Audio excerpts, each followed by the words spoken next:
కళ్ళు కూడా తెరవని పసికందుకు తల్లిని దూరం చేసింది కరోనా. మహమ్మారి సృష్టించిన విలయం ఆ కుటుంబాన్ని తీవ్ర విషాదంలోకి నెట్టేసింది. నిండు గర్భిణిగా ఉన్న కూతురుకు సేవలు చేసే క్రమంలో వైరస్ బారిన పడి సంధ్య తల్లి కన్నుమూసింది. ఇక్కడ ఫోటోలో కనిపించే ఈ జంటకు ఏడాదిన్నర క్రితం పెళ్లయ్యింది. రవి సంధ్యల సంసారం ఉన్నంతలో సాఫీగానే సాగిపోతోంది. ఈ దంపతులను చూసి ఇరువైపు కుటుంబాలు సంతోషంతో పొంగిపోతుండేవి. అయితే ఆ సంతోషం చూసిన కరోనాకు కన్ను కుట్టింది. ఆ కుటుంబంలో పెను విలయం సృష్టించింది. నిజామాబాద్ జిల్లా ఇందల్వాయికి చెందిన దంపతులు సంధ్య, రవి. పెళ్లైన కొంతకాలానికి సంధ్య గర్భం దాల్చింది. నెలలు నిండటంతో సంధ్యకు రేపో మాపో డెలివరీ అవుతుందని అనుకుంటున్నారు కుటుంబ సభ్యులు. అలాంటి సమయంలోనే పిడుగుపాటి వార్త వినాల్సి వచ్చింది. నిండు గర్భిణిగా ఉన్న సంధ్యకు కరోనా సోకింది. దీంతో కుటుంబ సభ్యులు అల్లాడిపోయారు. చికిత్స నిమిత్తం హైదరాబాద్ తీసుకెళ్లారు.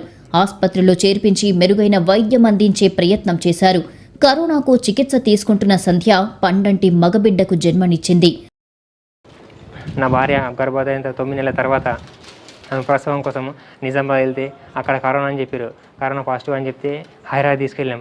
హైదరాబాద్ తీసుకెళ్తే అక్కడ 9 రోజులు ఉంచుకొని ఆమె ఐసీయూలో ఉండి మరణించింది. దాదాపు 10 నుంచి 12 లక్షల దాకా ఖర్చు చేసినా కానీ ఆమె మాకు దక్కలేకపోయింది. మాకు ఇంకా పైసలు పెట్టడానికి ఉండే కానీ కాకపోతే ఆమె ప్రాణాలతో లేకుండా అయిపోయింది. ఇప్పుడు నాకు కొడుకుని నా చేతులు పెట్టిపోయింది. ఇప్పుడు వాడిని ఎట్లా పెంచాలా, ఎట్లా ఊహించాలా? నా తల్లికి చేత కాదు, నా తండ్రికి చేత కాదు. అయితే ఆ సంతోషం ఎన్నో రోజులు నిలవలేదు. కరోనా బారిన పడి బాబుకు జన్మనిచ్చిన తల్లి పుట్టిన పసికందును కళ్లారా చూసుకోనేలేదు. బాబు పుట్టిన 9వ రోజునే సంధ్య కరోనాతో కన్నుమూసింది. సంధ్య మరణం ఆ కుటుంబంలో తీవ్ర విషాదం నింపింది. ఏడాదిన్నర కాలం పాటు అత్తారింట్లో భర్త ప్రేమాభిమానాలు పొందిన సంధ్య అర్ధాంతరంగా మృత్యువాత పడింది. పసికందుకు పాలు కూడా ఇవ్వలేని స్థితిలో కన్నుమూసింది.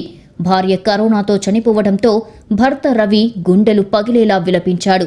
సంధ్యను ఎలాగైనా బతికించుకునేందుకు 10 లక్షల దాకా అప్పు చేశాడు. కానీ కరోనా కనికరం చూపించలేదు.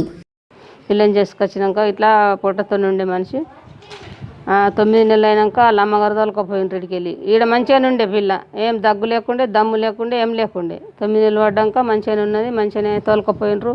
తోలుకపోయినాక ఒక 5 రోజులు అయిందచ్చు. ఇక దమ్ము లేచింది. దమ్ము లేస్తే నిజామాబాద్ పోయినరు అందరినీ. మా కొడుకు ఇట్లా నిజామాబాద్ పోయి అన్ని దవాఖాన్లు చూపించినా కానీ పట్టలేరు. పట్టకుంటే 5వ రోజు రాసిస్తే 5వ రోజు గొండ పోయినరు. 5వ వరకు గొండ పోయినాక పిల్లగాడు తెల్లారు పుట్టిండు. ఒకరోజు తెల్లారు పుట్టిండు పిల్లగాడు. ఇక నా కోడల్ని ఇండ్లు ఉంచిండ్రు, నా మన్ని అందులో ఉంచిండ్రు. ఇక పిల్లగాన్ని ఎత్తుకపోమంటే పిల్లగాన్ని ఎత్తుకొచ్చిండ్రు. కోడలు అటే ఉన్నది, అటే పానం పోయింది నా కోడల్ని. సంధ్య మరణమే కాదు, ఈ కుటుంబాన్ని కరోనా అంత తేలికగా వదలలేదు.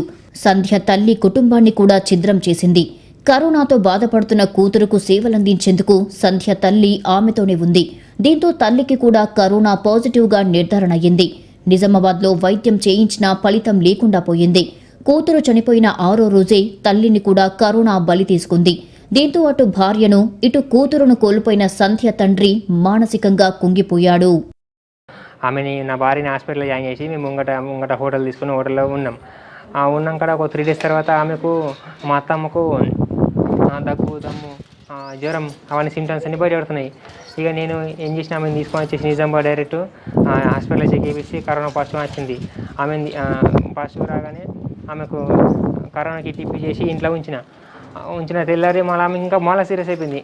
సీరియస్ అవగానే అంబులెన్స్లో వాళ్ళు వెళ్ళిపోయారు నిజామాబాద్కి. ఎవరు చుట్టుపక్కల వాళ్ళు ఫోన్ చేస్తే అంబులెన్స్ వెళ్ళిపోయింది.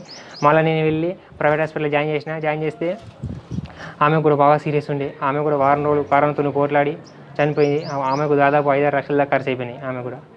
ఇప్పుడు ఈ 2 కుటుంబాల్లో ఎటు చూసినా విషాదమే నిండిపోయింది. అమ్మ పొత్తిళ్లలో ఆడుకోవాల్సిన ఆ చిన్నారి బిక్కుబిక్కుమంటున్నాడు. కొడుకు ఏడుస్తుంటే ఏం చెయ్యాలో తెలియక ఆ తండ్రి గుండెలు బాదుకుంటున్నాడు. ఆప్యాయంగా మనవడికి శుభకార్యాలు చేద్దామనుకున్న రవి, సంధ్యల కుటుంబాలు ఇప్పుడు పిండ ప్రదానాలు చేయాల్సిన దుస్థితి ఏర్పడింది. మా తమ్ముడికి పెళ్ళి 15 నెలలు అవుతుంది.